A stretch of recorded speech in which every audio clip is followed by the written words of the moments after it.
బీజేపీలో ఉండకపోని, కానీ మోదీ గారికి, అమిత్ షా గారికి, నడ్డా గారికి, యోగి గారికి ఒక ప్రచారకులుగానే పనిచేస్తా పక్కా. ఇది బీజేపీకి పొగడిది కాదు, అది నా కర్తవ్యం. ఆ కర్తవ్యం నేను భరిస్తాను. నేను ముందుకు తీసుకొని వెళ్తాను. మిగతా కొంతమంది ఉన్నారండి, కొంతమంది వల్ల బీజేపీకి నష్టం జరిగింది. ఇప్పుడు వాళ్ళ గురించి చర్చ చేస్తే నాకే ఇబ్బంది. మళ్ళీ మీ ఛానల్ కటింగ్ తీసుకొని పోయి మళ్ళీ సబ్మిట్ చేస్తారు.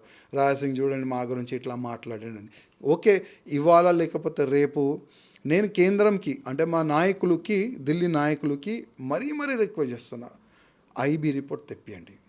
అసలు తెలంగాణలో ఏమి జరుగుతుంది, అసలు తెలంగాణలో బీజేపీ గవర్నమెంట్ రానికి ఆ తెలంగాణలో కూర్చున్న నాయకులు మనసులో ఉందా లేదా, ఎక్కడ నష్టం జరుగుతుంది, బ్యాక్డోర్ నుంచి ఎవరితో కలుస్తున్నారు, ఒక్కసారి ఐబీ రిపోర్ట్ తెప్పిస్తే రాజాసింగ్ కరెక్టా లేదా మా నాయకులకు తెలిసిపోతుంది. మీరు రాజీనామా చేయవద్దని రాష్ట్ర వ్యవహారాల ఇన్ఛార్జ్ అభయ్ పాటిల్ కానీ ఇతర నేతలు కానీ ఎవరు మీతో మాట్లాడలేదా? రాజీనామా చేయొద్దు, కొద్దిసేపు ఆగమనని. మా సంజయ్ అన్న నాతో మాట్లాడిండు స్టేట్ ఆఫీస్లోనే, అభయ్ పాటిల్ గారు మాట్లాడిండు. కానీ నేను వాళ్ళకి చెప్పిన, సంజయ్ భాయ్ చాలా అయిపోయింది,